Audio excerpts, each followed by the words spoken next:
Welcome. We're delighted you've been able to join us for today's online launch of the People, Place and Community Report. I'm Hannah Gibbs, Head of Knowledge at Future of London, and we're really glad to have you here and to have such a range of people from a range of places beyond London as well, which is brilliant.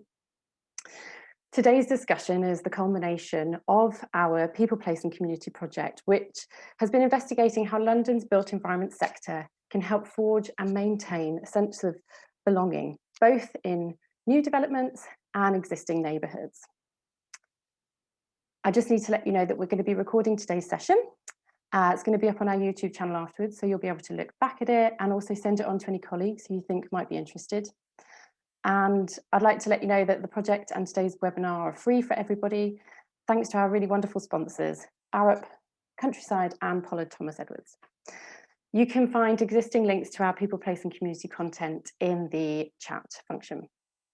So we'll be hearing from a selection of our project partners today, as you can see, and then hope to have lots of time at the end for discussion, and we really want to hear your questions.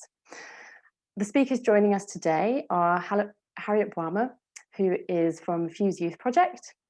We've got Kay Stout at Pollard Thomas Edwards, Davinia Venton from Countryside, Claire Fram at Arup, and then a little later, Dr. Phil Askew from Peabody, and Fabrizio Matalana from the London Borough of Enfield.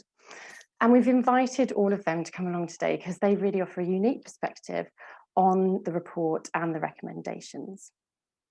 First, we'll hear from Harriet about the reality of maintaining community connections during COVID-19. Following that, representatives from our three sponsors will make the case for each of our key insights from our report, and those are good quality design, neighbourhood ecosystems, and inclusive digital connectivity.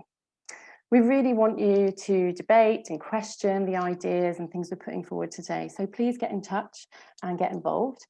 You can use the Q&A function to pose your questions to the panel, and when you do, it's great if you can say who you are and where you're from, and also if you want to put that question to a particular member of our panel. And please use the chat function if there are any projects or reports or things that you would like to suggest that people take a look at that you think are relevant. And finally, you can join in the conversation online with our social media with the hashtag #PeoplePlaceCommunity. So Harriet's going to start by giving us the community perspective. Harriet runs a youth club in Graham Park in Barnet, which features as one of the case studies in our People Place Community Report. She's going to tell us what it's been like trying to maintain connections with young people during the pandemic, and what we can learn from Fuse Youth Project's partnership with Notting Hill Genesis. So over to Harriet Boama, who's director at Fuse Youth Project. Hi, Hannah, and everyone, good afternoon. Thank you for introducing me. I am Harriet. I am founder director of the Fuse Youth Project over on Graham Park. Our project, Fuse, which stands for Fun, Unique, Social Enterprise, was set up as a not-for-profit CIC, working with children and young people aged 8 to 16 years old, and those aged 16 to 24 years old living in Graham Park. Our team of youth workers were invited to work on the Graham Park estate back in 2017 in response to a group of young people who had gone to their community hub with a PowerPoint presentation to complain and demand that they wanted youth provisions on their estate. We rebranded ourselves as Fuse in 2019 after previously being known as the Graham Park Youth Project in order to be able to expand our reach and serve young people on other housing estates and not just Graham Park. Can I have the next slide, please? Our aim as an organisation is to be able to work alongside and show young people living in social housing the world beyond their local environment. We achieve this in a number of ways. So firstly, we do outreach with local children and young people to let them know about what's available to them through our service. From this outreach, we will set up sessions in the area for children and young people to get to know us and to build trust through fun and social activities.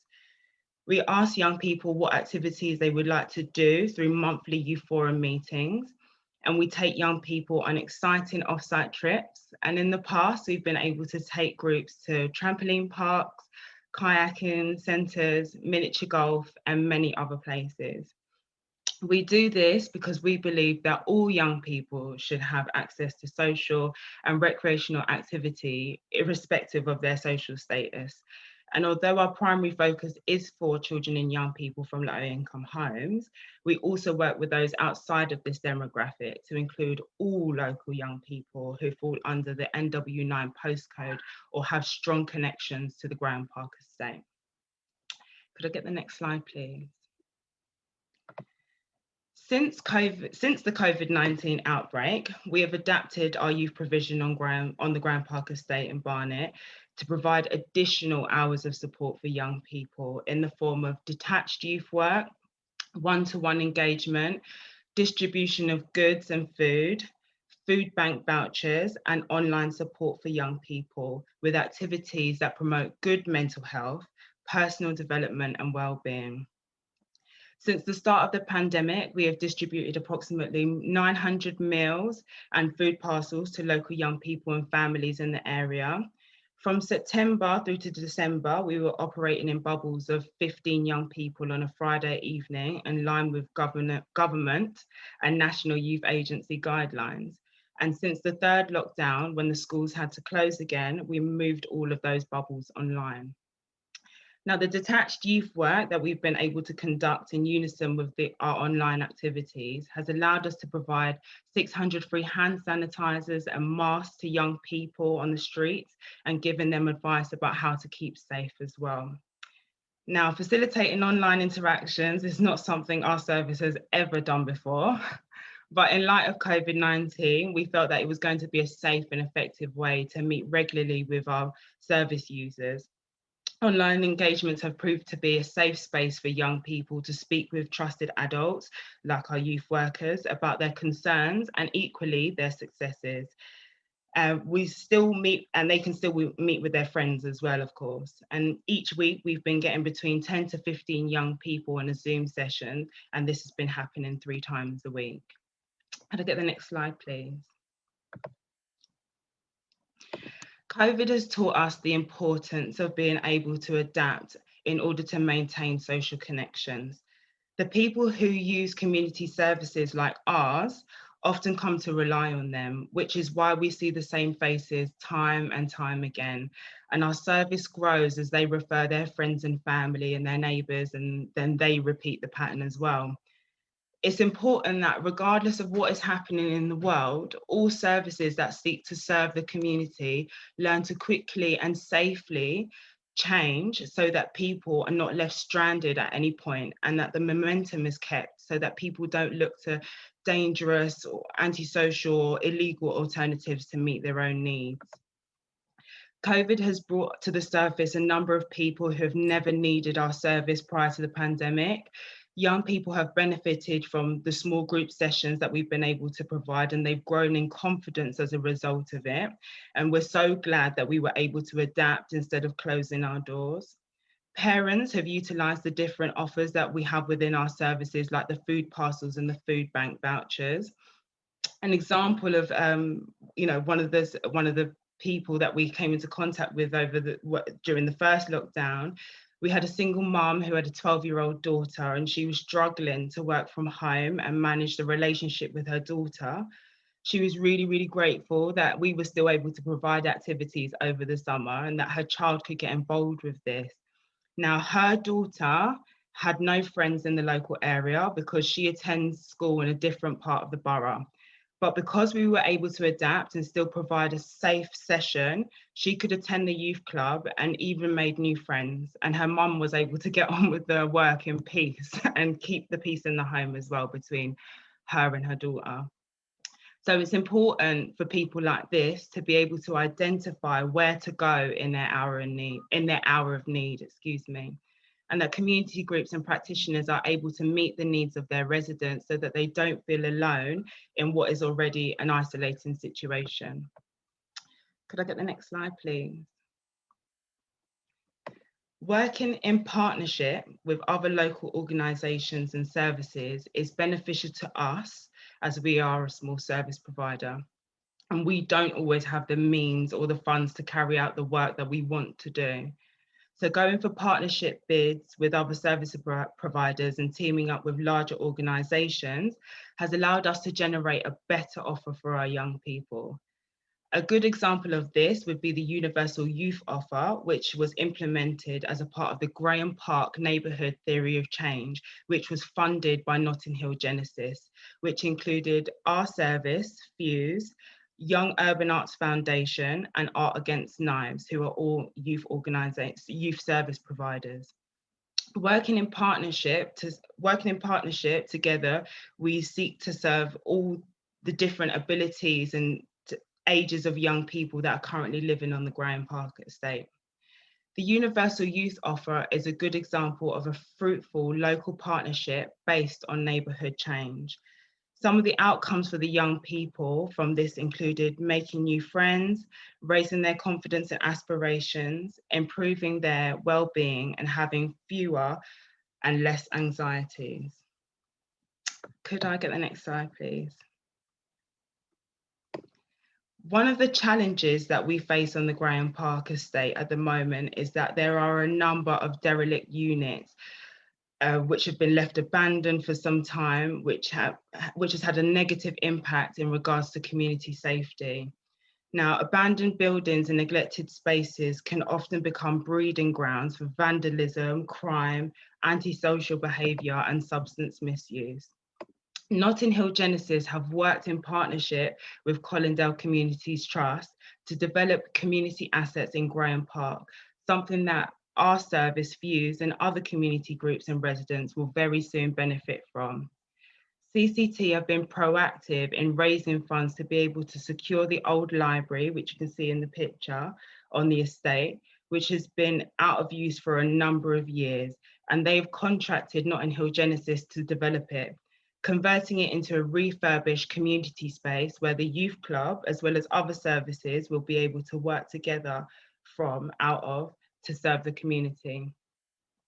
This new space, which is currently being refurbished and has continued to be refurbished throughout the pandemic, with hopes of completion in the next few months, is going to facilitate the launch of our new Junior Leader Programme, which seeks to support young people aged 16 to 25 years old, equipping them with leadership skills and the opportunity to become mentors and receive mentorship, as well as gaining level two qualifications, support with CV and cover letter writing, interview practice, and information about how to start up a business for those who want to seek self-employment.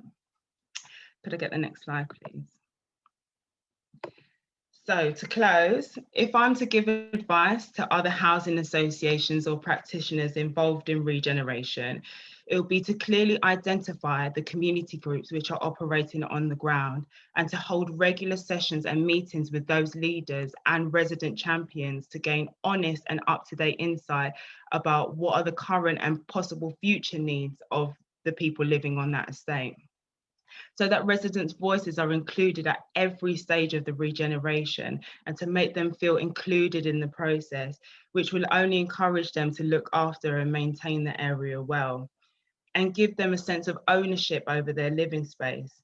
Where possible, housing associations should seek to fund local projects to ensure their longevity and provide support to people in the community who want to start their own businesses. It is important for practitioners to use their platform to promote services on the ground so that residents have the resources they may need in times of crisis, such as food, housing advice, money advice, help with employment, training, youth work, and so on. Especially if there's a particular issue within that community, practitioners should support the startup of essential services so that issues don't become bigger problems for both providers and residents alike. Thank you. That's really brilliant. Thank you, Harriet, and so much to learn, I think, about adapting. That's great. I'm now going to talk a little bit about the People, Place and Community project and the report we're launching today. And just to recap, this has been looking at how the built environment sector can respond to the issue of loneliness and can help maintain a sense of belonging in new developments and within existing neighbourhoods. So the theme from this project came from discussions with our network and concerns that they were having about loneliness and its impact, and the role that the built environment can play in creating and maintaining social connections. Some of this stuff won't be new to all of you, but it's about bringing that all together in one report. And also we do a lot of reflecting on what's been able to change and adapt as a result of COVID. Can I have the next slide, please? So as you can imagine, COVID changed the way our project was run rather a lot. We had a big shift to doing things online. We did socially distanced field trips, we had a webinar and a podcast, and we also did some more traditional interview methods to gather our research. Next slide, please. The pandemic also changed the emphasis of our themes, and we focus much more on digital. Our research really highlighted the seriousness of loneliness and the impact it's having on people's health. As some of the stats here kind of bring out, of course, lockdown has taken its toll and people have felt really isolated by this. But we also know from our practice, but also from just the communities where we live, that some really positive stuff came out. We saw people coming together in new and creative ways and really embracing digital, and just people helping each other out, looking out for each other in ways they perhaps hadn't before. So it'll be interesting to see how urban practitioners can use some of these new ways of communicating, new channels and new groups in their work as we move forward. And maybe that's something we can talk about in the Q&A later. Next slide, please. The culmination of our project is this report we're launching today. And in it, we put forward a practical framework for what we call the building blocks of community under these 3 themes you see here. Within each of these, we've outlined some inspirational case studies. And we also talk about what's been working in kind of normal circumstances and what has changed and adapted during lockdown that's worked really well and managed to adapt or be transferred. Within each themes, we offer some practical recommendations, and these will appeal to different disciplines across different sectors within the built environment. I'm going to highlight a couple of recommendations within these themes now, and then it'll be up to our panel to sort of bring them to life with some real examples. So looking at physical design, communities really thrive when their neighbourhood offers them spaces to get together, to socialise, learn from each other, exercise, all those things. But we also know that people want to be able to have the choice of when they get together and when they bump into and meet people. So this theme is really all about getting the basics right, making sure that Londoners have access to and live in really good quality homes and really good quality public spaces. This is an issue that we've become acutely aware of, and particularly with regards to having enough space to do these things. When home working, homeschooling and everything has shifted indoors, the size of our home becomes really apparent.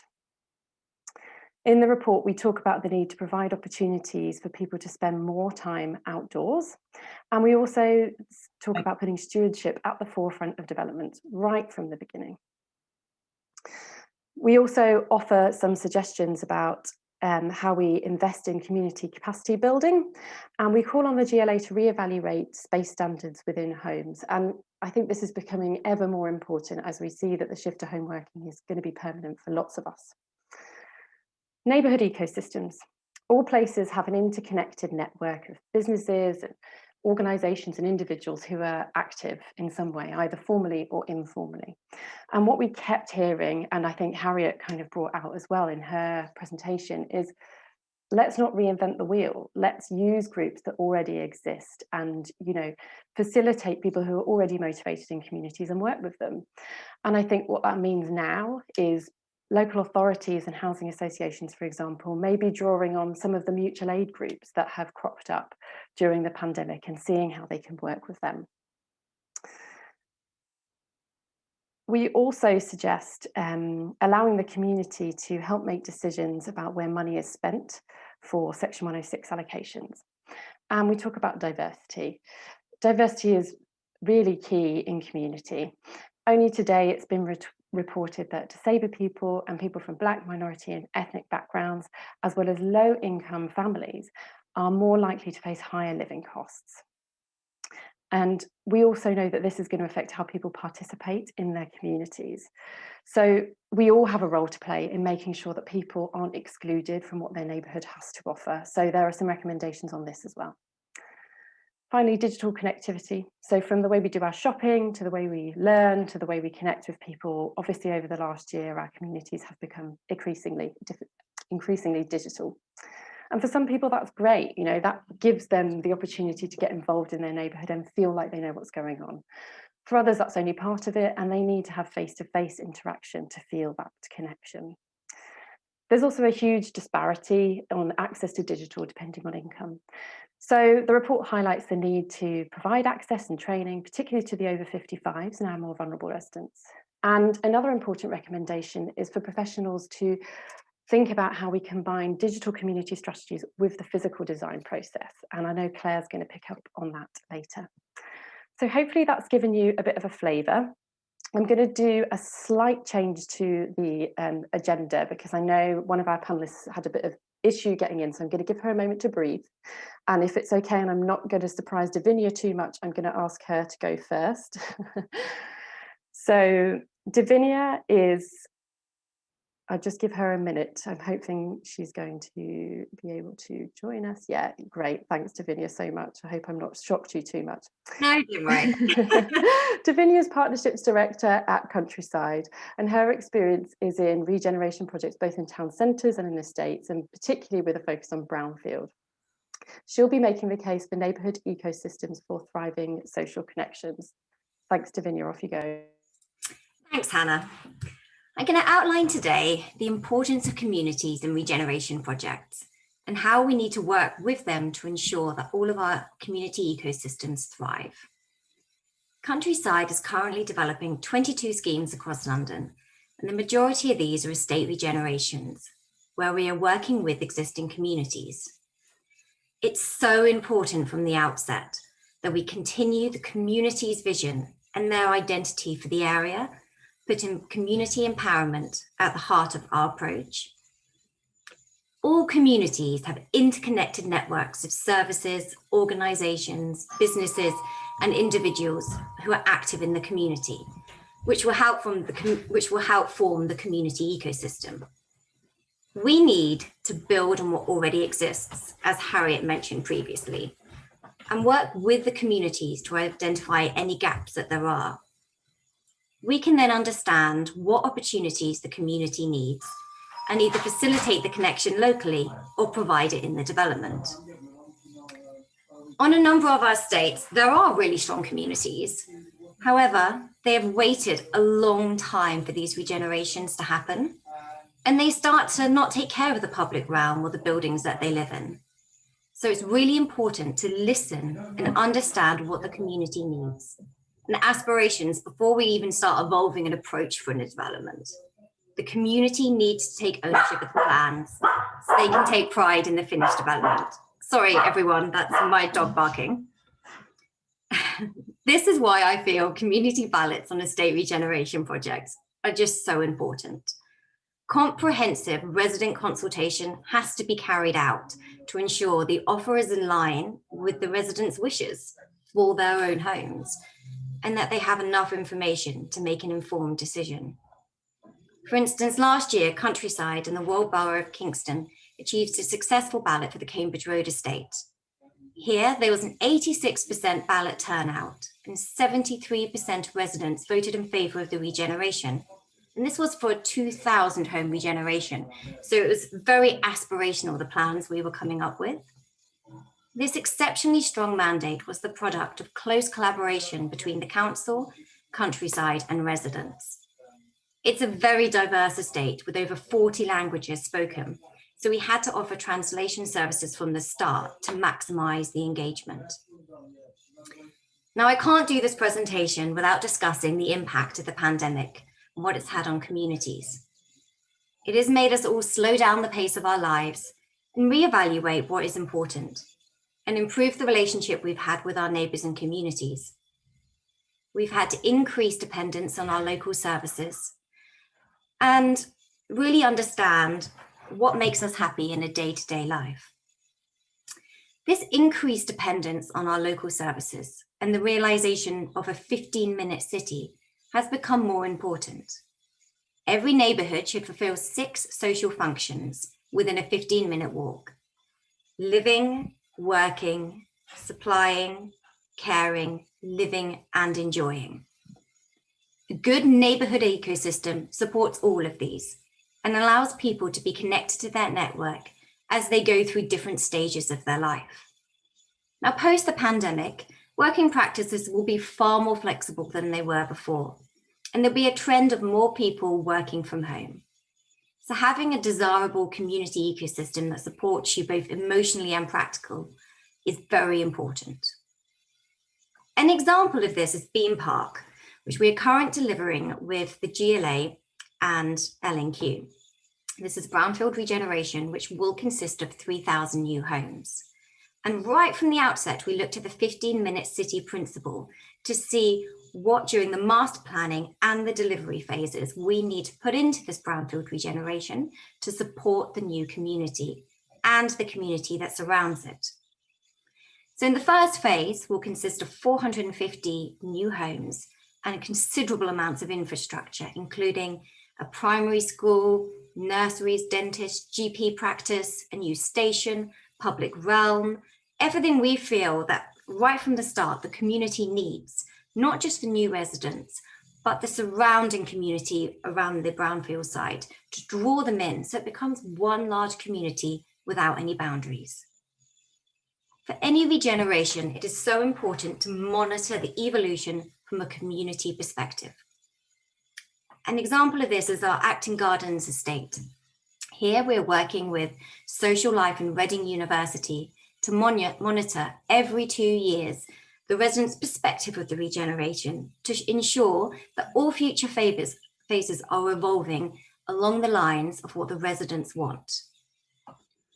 Now, to finish, a development is not just about buildings. It's about the people who live there and the connection they have with their community. I feel we all need to support that connection through understanding the existing community infrastructure and building on it to help the ecosystem thrive. Thank you. Thanks, Davinia. Sorry for my dogs. Hey, this is what life is like when we're working from home. And a delivery driver. As if to illustrate our point. Thanks so much. I'm now going to invite Kay Stout, who's partner at Pollard Thomas Edwards, to join us.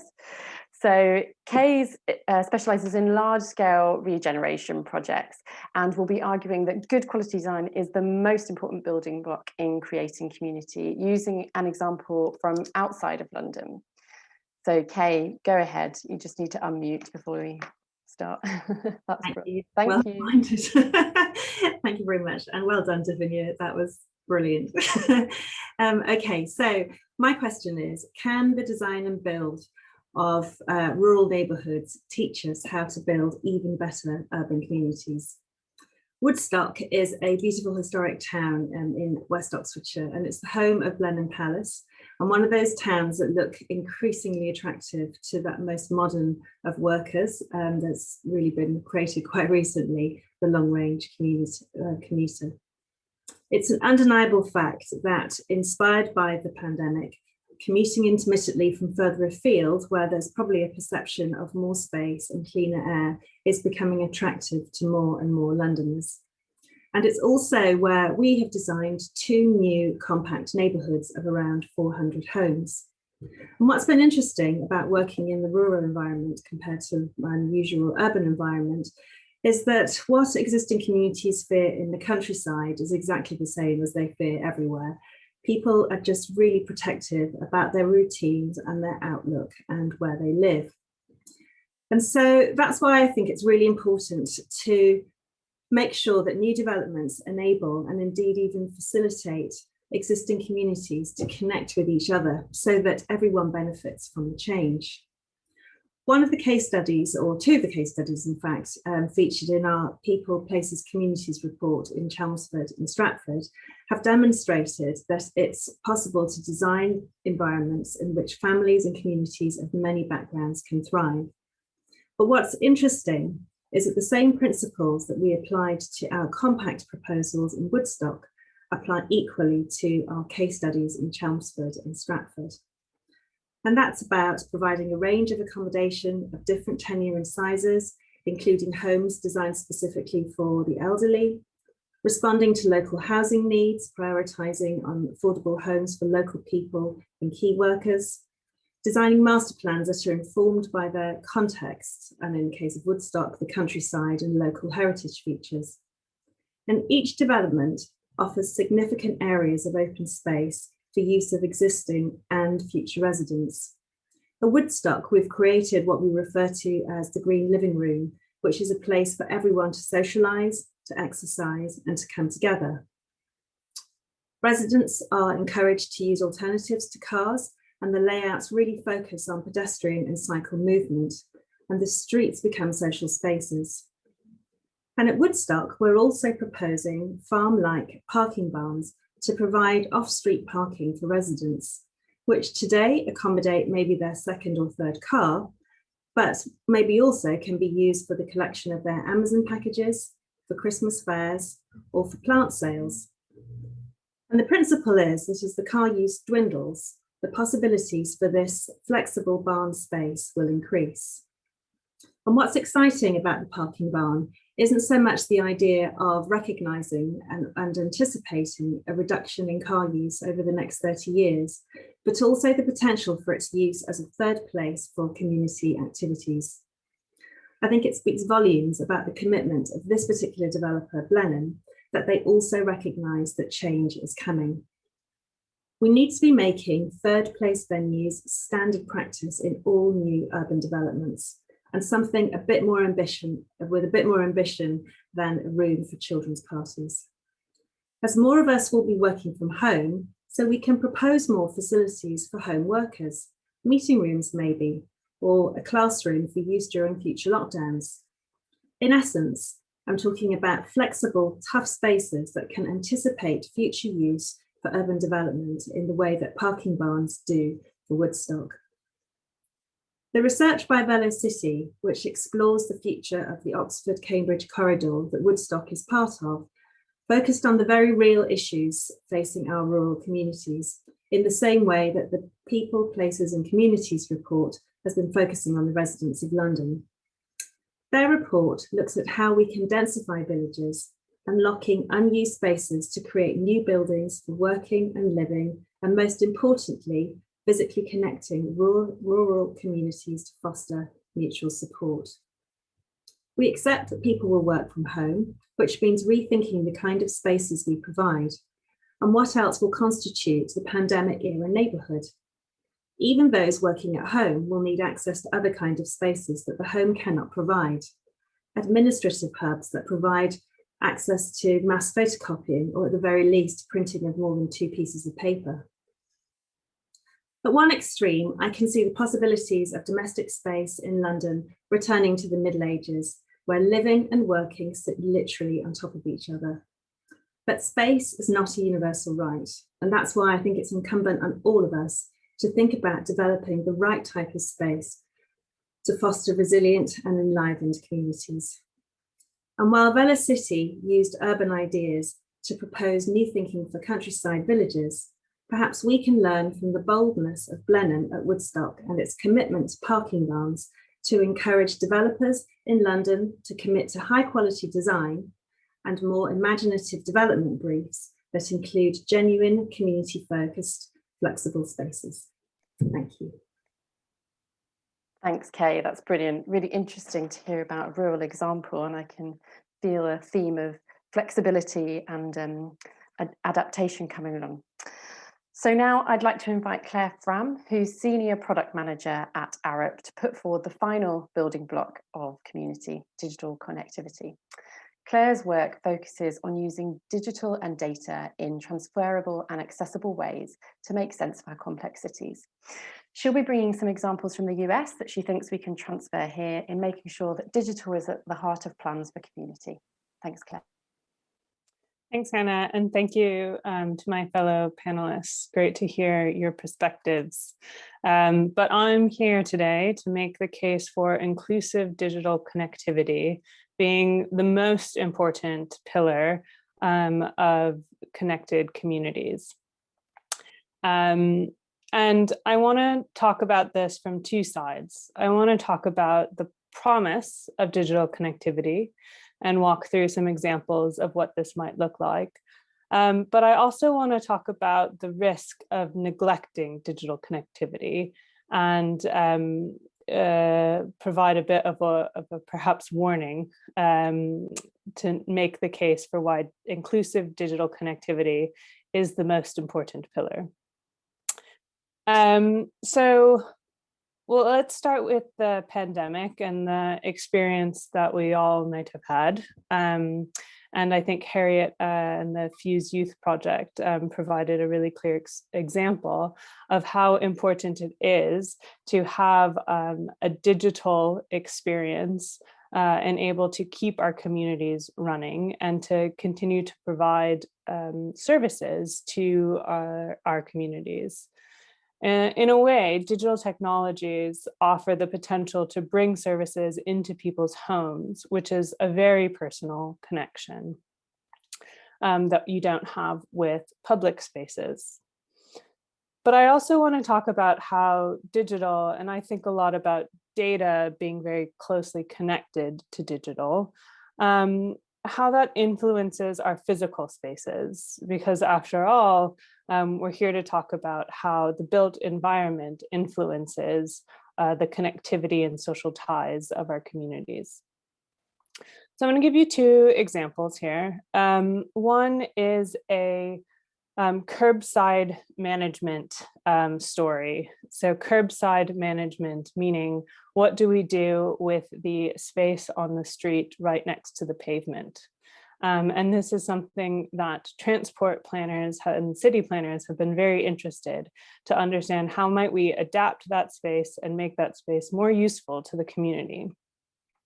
A company that has done a reasonable amount of work in the US, Cord, piloted some of their software in a few cities, including Aspen, Colorado, which allows freight and delivery trucks to book in delivery times for particular curbside locations.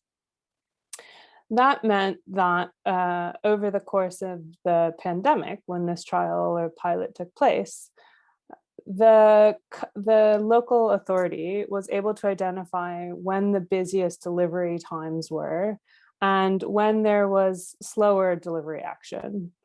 Well, this doesn't sound like an incredibly important feature, but what this does is this allows us to make our street spaces more flexible spaces. Colorado could then make a decision to change how that physical space is used depending on the day of the week and the time of the day. So from Tuesdays and Fridays, there might be an active delivery zone in an area, but on Wednesdays, which were noted as the slowest delivery days, they could transform that area into a different use, perhaps outdoor seating in a restaurant, perhaps a parklet, but allowing communities to make use of that space for something other than holding a truck or being empty. So that's one example, I think, of how we can think of digital connectivity and how digital informs physical space. But I also want to give another example, which is pre-pandemic, and that is in 2007 to, I think it might still be continuing. The New York City Department of Health and Mental Hygiene undertook an air quality improvement initiative. And what was special about this initiative is they went about trying to measure air quality, but they went about it using an approach that they called systemic site allocation. So in addition to trying to collect the data about air quality, they were also interested in collecting that data in partnership with communities. So 80% of the air quality sensors that were installed were selected via statistical methods, but the remaining 20% were located based on consultation with community leaders. And the communities that were selected were mainly low-income communities in New York City. As a result of this project, the New York City Department of Health and Mental Hygiene was able to build trust in these communities and get these communities interested in monitoring and measuring the air quality around them. As a result, they were able to see that there was poor air quality linked with areas that the city knew had old oil-fueled boilers. Previously, there had been protections around changing the type of heating used in buildings in order to keep costs down. But with the trust from the community, there was renewed interest in addressing this. So New York City was actually able to change policy, again, in partnership and with the trust of community, to make a difference and improve air quality overall in the city. So I hope those are two examples that demonstrate some of the promise that we can think of when we think about digital, that go beyond some of the personal examples we might have experienced, such as community aid groups and the like during the pandemic. But I'll also leave you with a bit of the warning. So what if we neglect digital as one of these key pillars to supporting community through our built environment? So the built environment, as the report states, is proven to impact upon community participation. So I think it's a really important question to ask, well, then how do we invest in our communities and make decisions around what that physical environment should look like? And I'll talk a little bit broadly about a challenge in this area. So as we make decisions around investment, we look to data and we make assumptions that some of the data that we're looking at is truth. But there's always a human behind that data who selects what questions are asked.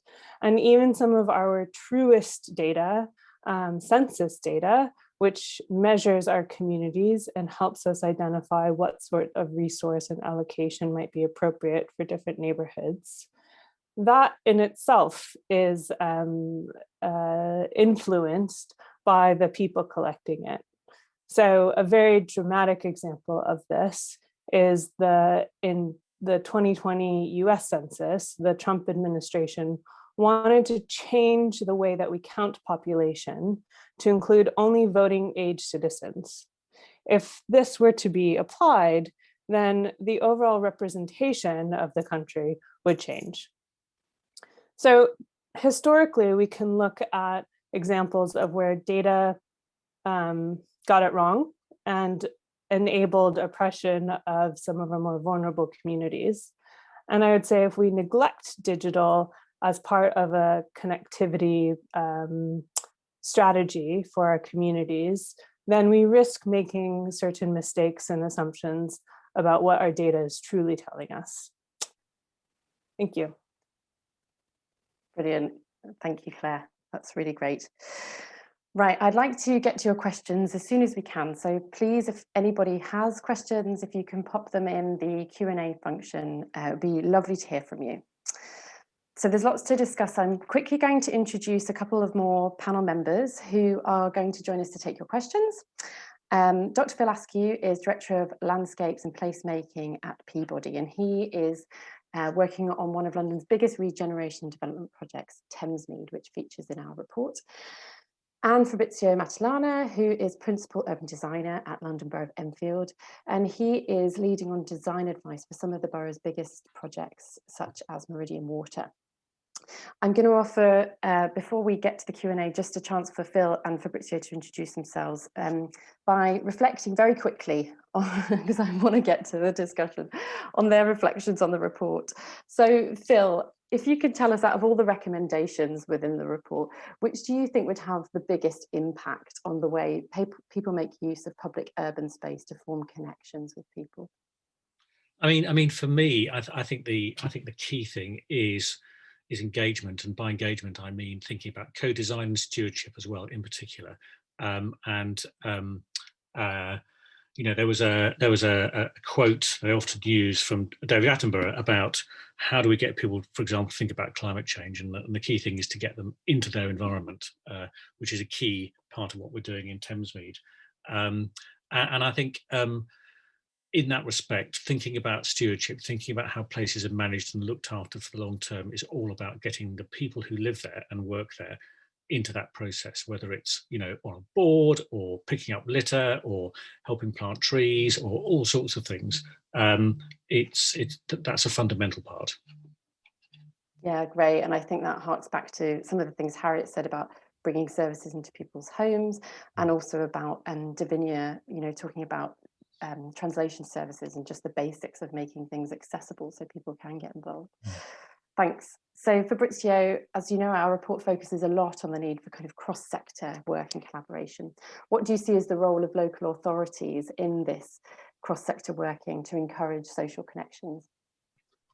Well, I mean, local authorities in the role in essentially placemaking, it is inherently cross-sectoral, but I think now, sort of coming out of lockdown, hopefully quite soon, we're seeing on most of the projects in the plan making stage, in project phases, and even development management fronts, which I'm more involved in, we need to reassess them from sort of the pandemic perspective and lessons that we're now trying to learn as we live, and then implement them in new projects coming forward. So, I mean, just quickly, what we're doing in Enfield in plan making, we've just finished a consultation for our blue and green strategy, and that neatly dovetailed with, you know, suddenly awareness of the quality of public space that we need, and important on landscape and natural assets. So we're quite interested to see what is the response from that document that is hopefully becoming a golden thread to essentially link the strategic demands with a current need for open spaces that the pandemic has revealed. It's quite worrying for some places. In terms of projects, again, our livable neighborhood scheme for Enfield Town. Again, it has been in the process for some time, but again, the pandemic has sort of refocused its urgency now, and as it's being developed. And on my job in Meridian Water, it's a little bit slow because the developers will always like to negotiate what has been already set in codes or in past housing applications, and suddenly there's now a need for new work from home requirements or needs that needs to be reflected in the now. And that is something I'm finding most tension now. But there is hopefully market change, and there will be policy change for that. And I think the report that Future London has done is an absolute great resource to sort of use us as a repository of good practice that we can then build on. That's great. Thanks, Fabrizio. Your sound wasn't perfect during that, so I don't know if there's anything you can do to improve it, but I think some really great thoughts about, particularly about urgency. If we can ask all the panelists to join us now with their video and audio. And I know we've got a couple of questions coming through, but I think I'll just start off because I think there's been some interesting stuff here when it comes to pace. And, you know, Davinia talked about sort of it's been slowing us down, and we've been able to reflect on what's important in life. And Fabrizio talked about the need for urgency. And I'm just kind of wondering about, do people have thoughts about how, as we come out of this, will this change the pace of how we do community engagement and how we work with communities? Is that going to slow down or speed up? What are people's thoughts? Who would like to come in? I don't mind starting. Go for it. So in terms of pace, I think actual residents, all of us, we've had more time to think about what we want from life. But in terms of consultation, there's going to be different mediums of consultation going forward. There has to still be the in-person consultation, where we go to the community halls and we go through the master plans and everything with all the residents. But there will definitely be more digital consultation as well. So I feel that potentially the timeframe can be condensed because we're going to be approaching it in 2 different ways. But it's really important, as I said from the start, that we do consultation thoroughly so that the residents take ownership of the master plan and all of the design principles going forward. Brill. And Phil, I think you wanted to come in as well. Yeah, I think it's interesting. I think it's there's definitely a speed thing in here, but I think it's speed and intensity, if you like. And I think what we've certainly found over the last year, I guess, is obviously in terms of talking to people, we've had to change our approaches radically. We can't go out and literally meet people, etc. So we've really had to up our game in terms of using different methods, digital in particular, but amongst others, to really try and engage with people as best we can. And I think we've also aligned that with the belief that we need to do much more in terms of co-design and that whole process of really getting people to be a true part of creating their environment. So in a way, there's a real intensification needed, but at the same time, we also understand that actually this takes longer because we need to think very differently about our regeneration programs or whatever it is. And I certainly think in terms of the work that I lead around landscape and green places and water and green infrastructure, actually, I think there's a real logic there to think about years and not months, actually, in the very long term, actually reflecting the environment that you're working in. Yeah, and doing it in a meaningful way, I guess. Yeah. Great. Kay, do you want to add your thoughts? Yeah, I was just going to say, I think what we found, just picking up on the digital consultation, is that we've actually managed to reach out to many different and sometimes younger individuals who might not necessarily have been remotely interested in coming to the community hall on a Thursday evening or a Saturday afternoon, and I think that's been really exciting. So you can definitely tell it has changed the feedback that we've been getting, because it feels like it's a much broader spectrum, and I think people have been bolder in coming forward with their opinions than they might have been if they had to physically go there. So I definitely think we've seen advantages of it, and I hope there'll be more of it because I think it's exciting. And I think something we mentioned in the report as well is people kind of taking more notice of their area and suddenly realizing they care about it in a different way because we've all been stuck here. Right, I've got a question which I'm going to pose to Harriet first of all, from Tina Smith.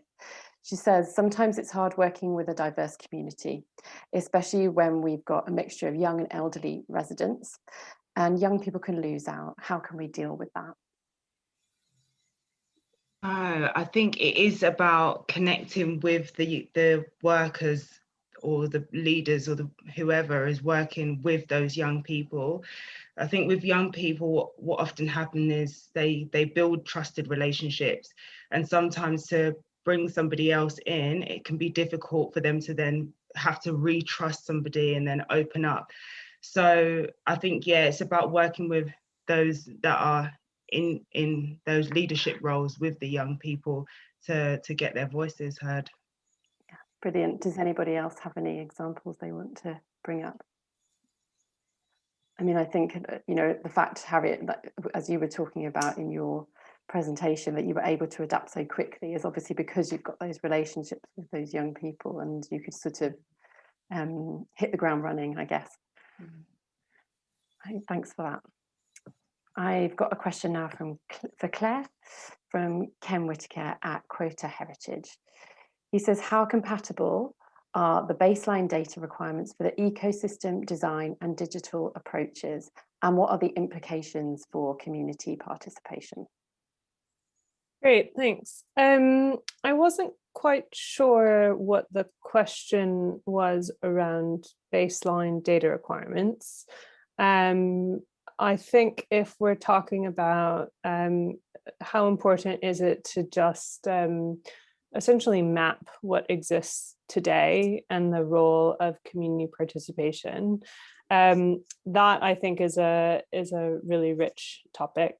There isn't one agreed model for what the built environment looks like.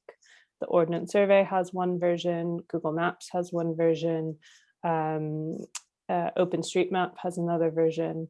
And so when we talk about community building, actually making sure that the physical space is something that the local community recognizes, I think is a really important part of that. And so community participation and actually building that data and contributing information in a way that is meaningful to them around the things that are meaningful to them, whether that's air quality, whether that's marking cafes, whether that's marking community centers kind of in their spaces. I think that that's a huge role to play around community building. And do you think there's something there, you mentioned about kind of all of the companies having different standards, is there something there about kind of collaboration and you know, agreeing on what is the right format to make it easier? Or yeah, that's a good question. There's the Wikipedia of maps, OpenStreetMap, which corporations have been investing in, so that Apples and Googles of the world are looking to contribute information to that platform, along with many others. And there's been a real lively conversation in the OpenStreetMap community about whether or not that is essentially welcome participation. In one way, that moves us towards this common standard that everybody uses, but in another way, it changes who has the power to describe their local spaces and potentially how that data can be used if there become licensing restrictions around it. So it's a good question, and one that is a hot topic at the moment amongst especially open data enthusiasts. Yeah, and I guess it comes down to, you know, something which I've sort of mentioned that we highlight in the report, which is about access, because, you know, to be representative, everybody needs access, and, you know, that's, I guess, where we have to start. And I'm sure there's a role for our network and our members to play in that. Great. We've got another question now from Simon Donovan, which I think will be interesting for Kay to start with. Is it time for more regulation or accreditation for those developing schemes to meet minimum standards on stewardship and community development? Oh, say that again.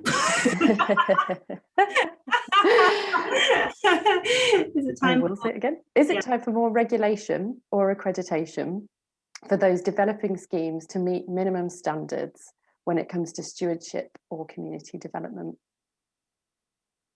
I'm not sure. I mean, I think that to me the stewardship is the bit where you start. I think if you have long-term stewardship, you're looking at a different model from the traditional, I believe, the traditional developer model, where you build and you sell and you take your money out of the development. But the long-term stewardship says we're not looking for, you know, returns to shareholders within a minimum period of time, and actually what we're looking to do is invest in the much longer term.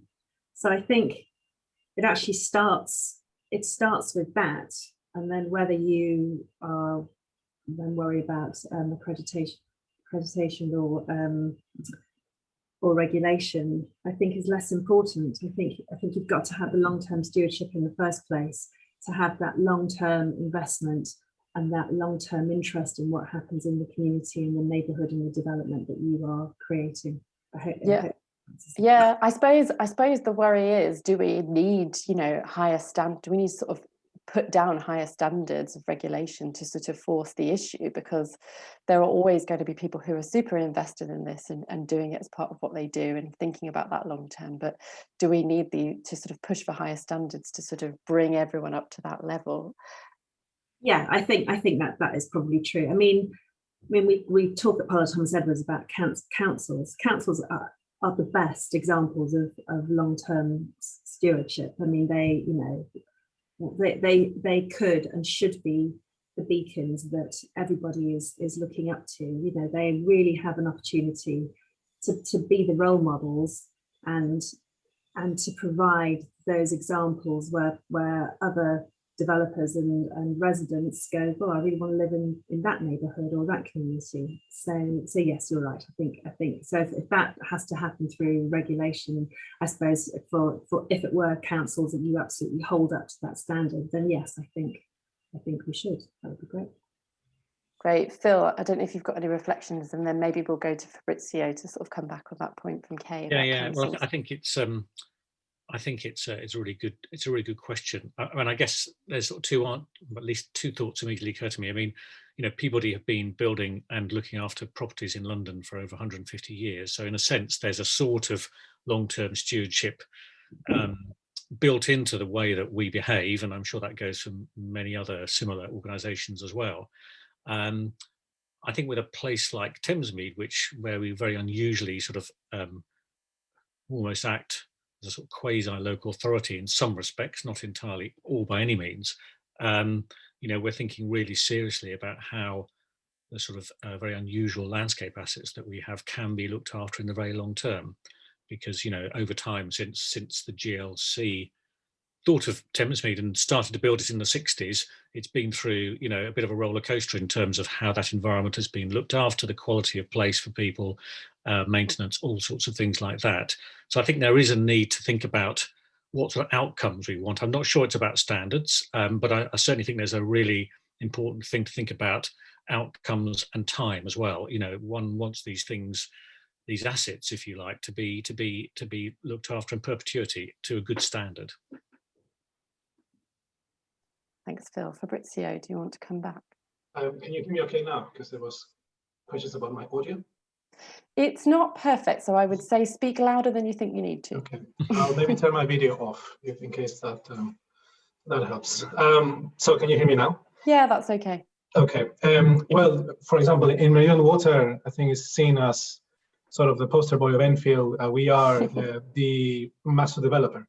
And that has given us a great liberty, not only assembling the site, but setting a brief and engaging with partners, but all in all with a risk assumed by essentially adopting this role, which is something that in a traditional development model is not something that the local authority would like to keep a distance. So there is inherently huge benefits in being in the master development, because it gives an amount of control that now, when it comes to sort of, seeing vis-a-vis the climate action that we're now sort of responding to aggressively, in a master developer capacity, you can meet those targets. You can set the agenda. You're obviously tied to obviously what's been agreed, development agreements, and applications, but you set your own brief, and I think that is very. I think that's a model that offers that level of nimbleness that now the pandemic is asking everyone, how can you react to this? Which goes back to a point of urgency. But with all that freedom comes a high level of risk when it comes to, should there be a downturn, we're exposed to it, how do we manage asset disposal and renewal and maintenance? So it is a risk that maybe not everyone can prepare to be taken, but it's definitely a model to be considered. Sorry, Fabrizio, we're losing you a bit there. So I'm going to move on to another question, if that's okay. I think everybody will probably have a perspective on this. And it's something that is reflected in the report, which is around participatory budgeting. So how can or should engagement and participation translate into decision-making on urban planning and infrastructure? And I know, Harriet, you've got some experience where community organisations were basically given budgets in your area to do the work they do best, and some really kind of responsive budgetary, joint budgetary decisions as a result of the pandemic. So I don't know if you've got anything to add to that. Yeah, sorry, could you just say the question again? Sorry. Yeah, it's about participatory budgeting. So it's basically about kind of working together across sectors and with the community to make decisions on A, how we spend money, but also B, whose money we're spending. So, joining up together and so that we can combine budgets. Yeah, I think partnership work is essential, and it just enables organisations and service providers to be able to give a better offer to the residents. So, where one service might be lacking in means or funds, doing a joint partnership bid can enable services and providers to be able to give more, and to be able to keep the projects running for a longer period of time as well, so that they're not just a year or 6 months, that it's something that can go on and extend. Have a long-term impact. Yeah, exactly. Thank you. That's great. Does anybody else have any thoughts on participatory budgeting or experience? Go ahead, Claire. Yeah, I guess just thought budgets are where we set our priorities. And so as we've seen in some of the ways that our built environment and neighborhoods have changed during COVID, especially around active travel investments, so cycle lanes, there has been a real mix of responses around this. And I think a lot of it depends on what the community identifies as important to them, and whether they would have prioritized active travel cycle lanes, or whether there's something else that would provide value, maybe achieving similar outcomes, but that isn't a cycle lane, which comes with all sorts of connotations and associations for who the users of that cycle lane are and who that cycle lane's been built for. So I think absolutely participatory budgeting is critical. I mean, it sounds to me like a lot of you are saying it's about listening, right? And about hearing and understanding what's important to the communities we're trying to work with. Does anybody else have any thoughts on kind of combining budgets or working together on that? Yeah, I mean, we've just started to do some of that, and I think it is, it's fair to say it's a start, but I think it's really important that, if people are helping us to invest in their place, then they've got to understand the full picture, not just what the investment might look like, but what it might cost, where the choice is, what's, all those sorts of things, and that's what we're just starting to explore, which I think is a good thing to do. Brilliant. Does anybody have any other thoughts on that? Otherwise, I'm going to do a quick fire question to you all. Great. Okay, so I'll sort of go around, but I'd like to ask all of you, we've talked a lot about obviously the importance of building community and these 3 kind of key themes. The question now is, what do we do? How do we make it happen? And if you can kind of speak from each of your perspectives for the organisations you work with, that will be great. I'll start with UK, if that's okay. Okay. I think, well, certainly from our, we're really interested in the idea of, as I said, the homes that we design, and actually what more those homes can provide. So the idea of the third place, in addition to the home, thinking about what's happening inside the home and how those spaces are designed, where are people working, and traditionally there was the Lifetime Homes home working, which was a bank of 100 cables and plugs across and sockets across the wall in a room where you could fit it. We're doing some really interesting work with Brent, where actually what we're doing is looking at the internal layout of a home and how would that really work given the last 12 months that we've just had. We're looking at commercial spaces that might have traditionally just been B1 or retail space, and we're looking with Brent at the ideas of those spaces being used for other things, as we talked about, those hubs. And then we are looking and thinking about how you can use the kind of digital services to really help people with that. So what can you provide? What services can you provide people with? How can people get access to those spaces and access to those hub spaces? I think it's really exciting. I think the potential for a real gear shift in the quality of the way that people are living in the homes that we can design and can be built for people is really exciting. Yeah, I think it's great to see this time as exciting. Why not? We've had enough doom and gloom. Right, I'm going to ask the rest of you to be super quick because we know we need to wrap up soon. That's okay. Okay. So if you can just limit it to just one thought on, what we need to be doing next. Harriet, shall I go to you next? Thank you.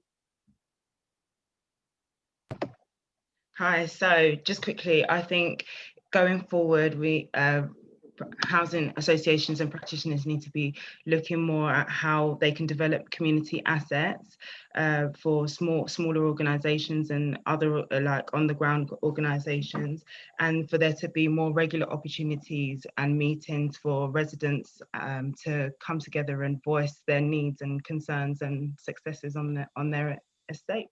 Brilliant. I totally agree about sharing successes. Claire?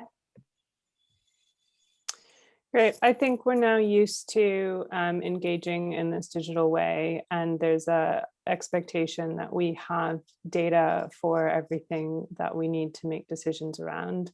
And I think that's half true. And so that the next thing that we can do is to take advantage of our familiarity and expectation for kind of direct communication with decision makers, and ensure that we are collecting the right type of information and have that kind of as a forefront item on the agenda. Brilliant, thanks. Phil? Well, certainly from our experience, people in Thamesmead have become much more interested in their place, their environment over the last 12 months. And, you know, everything suggests that that's not going to change in a hurry. So how can we really work with people, as we already started, to build on that and align our work streams with their ambitions, their wishes? Well, Davinia? Thanks. I think it's just really important that, like I said before, we're listening to our communities, and post the pandemic, if the community's aspirations have changed, that developers are listening to them, and we are evolving their designs to reflect what their new wants and desires in the areas are. That's all. Yeah, I couldn't agree more. And last but not least, Fabrizio. Does this work? Can you hear me okay? Oh no, unfortunately we can't hear you. About this.